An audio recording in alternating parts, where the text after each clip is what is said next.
موضوع البطاريات ده بالذات ما ينفعش خالص ان انا اطلع اقول من وجهة نظري ان افضل بطارية في السوق كذا. الكلام ده مش دقيق. ليه؟ لان ده موضوع بيخضع للتجربه. يعني ساعات بتحط بطاريه غاليه في العربيه ما تكملش فتره قصيره، وساعات تحط بطاريه رخيصه انت مش متوقع منها اي حاجه تقعد فتره كبيره جدا. فعلشان كده بقول ان الموضوع يخضع الى التجربه والتجربه فقط.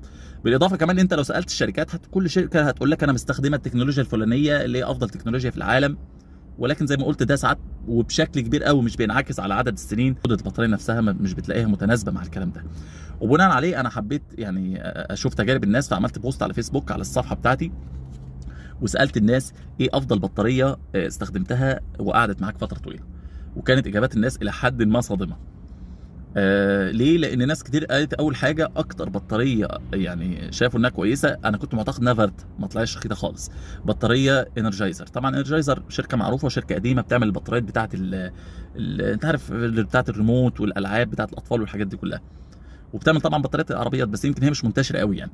لكن الكل اجمع طبعا في التعليقات شامله مصر وبره مصر كل دول العربيه تقريبا ان انرجايزر بتقعد فعلا فتره طويله. طيب مين بقى جه في المركز الثاني في مصر وكان مفاجئ شويه بالنسبه لي لانها مش منتشره او منتشره يعني بس مش مسيطره بشكل كبير؟ اي سي ديلكو. اي سي ديلكو كل الناس تجاربها معاها ايجابيه بشكل يعني ابهرني صراحه. ليه؟ لان الكل بيتكلم في من 4 سنين ل5 سنين وفي ناس بتقول 6 سنين وعدد كبير جدا من الناس قال كده. طبعا انا هسيب لكم رابط البوست عشان تراجعوا التعليقات بنفسكم عشان برضو اللي حابب يستفيد اكتر يعني. انا طبعا عامل لكم يعني اجمالا كده لاراء الناس. فاي سي ديلكو واخده اشادات يعني خرافيه، يعني كلام كبير قوي قوي قوي الحقيقه يعني. فيبدو ان هي فعلا بطاريه كويسه. انا ما جربتهاش قبل كده او فاكر جربتها مره في عربيه كنت شاريها بس يعني قعدت فتره. طبعا ما اعرفش كانت قاعده في العربيه بقى لها قد ايه، ما كملش معايا اسبوعين وباظت، خدت بالك؟ بس طبعا انا ما اعرفش كانت قاعده في العربيه بقى لها قد ايه، فكانت تجربه يعني مش تجربه بالمعنى يعني. فلكن من تجارب الناس اس ديلكو ايه خطيره جدا جدا يعني. طيب مين بعد كده بقى؟ بيجي بعد كده المفاجئ بقى كولورايد المصري سواء السيلفر او الجولد. الحقيقه ان انا من تعليقات الناس ما شفتش فرق بين السيلفر والجولد. يعني كل الناس يعني في ناس بتقول لك السيلفر قعدت معانا 4 سنين، فمش عارف ازاي. انا كنت متوقع السيلفر دي او الكولوريد بشكل عام هتقعد لها سنه ونص مثلا. وعلى فكره انا يعني كانت الاول حاطط في العربيه النيسان دي فارتا قعدت 3 سنين خلاص، 3 سنين باليوم وباظت بشكل مفاجئ يعني. ما اديتش حتى مقدمات، باظت ما نطقتش بعد كده. حطيتني في موقف وحش جدا لان انا ما كنتش عارف ادور عربيه ازاي. طبعا العربيه اوتوماتيك فمش هتدور زق، فكان موقف فعلا صعب والناس حيرتني جدا عشان حد يرضى يديني وصله، رغم ان انا مش ببخل على حد ابدا والله ان انا ادور له عربيته، بس الناس بتبقى خايفه عموما يعني ما فيش مشكله مسامح. المهم فركبت بعد كده في العربيه دي الكولورايد السيلفر وراكبه بقى لها يعني ما يقترب من سنه اهوت، وهقول لكم ان شاء الله تجربتي معاها باذن الله لما تبوظ، ربنا يدينا ويديكم طول العمر. فما لاحظتش في التعليقات فرق بين السيلفر والجولد. الكولورايد الناس بتشكر في الاثنين بيقولوا انها بتقعد حوالي 3 سنين. يعني الشابو صراحه الكولورايد ما كنتش متوقع منها كده. يجي بعد كده في المركز الثالث فارتا. كل التعليقات تقريبا اجمعت ان فارتا بتقعد حوالي 3 سنوات، ما عدا تعليق واحد بس قال تقريبا بتقعد 4 أو 5 حاجه كده. لكن بقيه الناس كلها من اللي انا شفته 3 سنين، ومن تجربتي انا الشخصيه 3 سنين باليوم.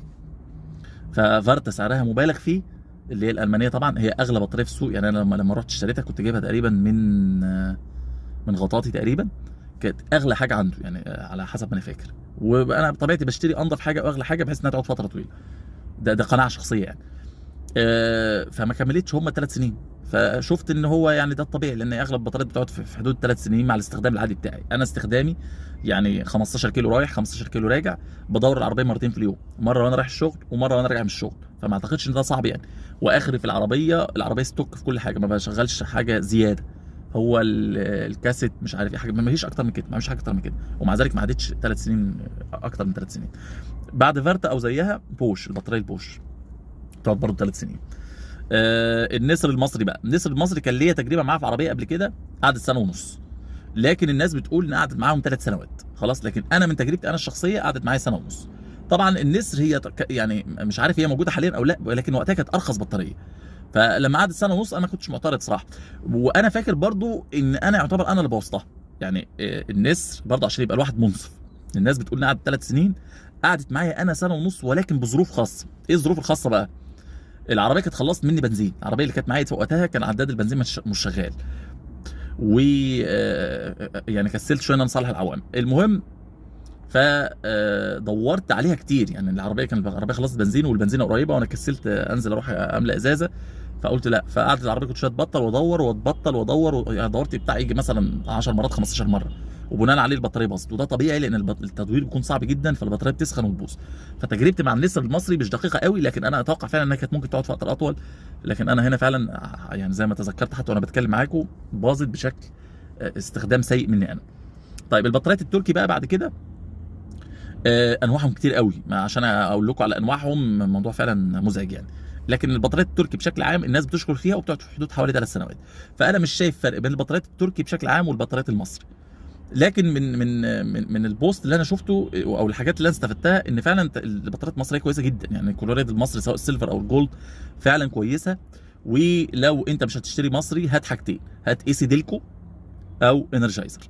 البطاريه بقى ما تجيبهاش بناء على البوست ده، طبعا انا مستني برضو تعليقاتكم، قد يكون في ناس يعني هتشوف الفيديو لها تجربه كويسه مع فارتا فصححوا لنا، لكن انا من اللي انا شفته من تجربتي انا مع فارتا لا ما تستاهلش ثمنها، خليك في حاجه مصري افضل منها. مش عاوز مصري زي ما قلت هات اي سي ديلكو او انرجايزر. الفيديو والله مالي اي اغراض تسويقيه اطلاقا، يعني انا ما الموضوع المتعلق بان انا عملت البوست وحبيت ان انا انشر الفكر. في بعض الناس بقى برضو في تعليقات قالوا على حاجات بتحافظ على البطاريه زي العزل، انك تعزل البطاريه، بس برضه في نفس الوقت في ناس تانية قالت ان البطاريات قعدت معاها 5 و6 سنين وما عزلوهاش ولا حاجه.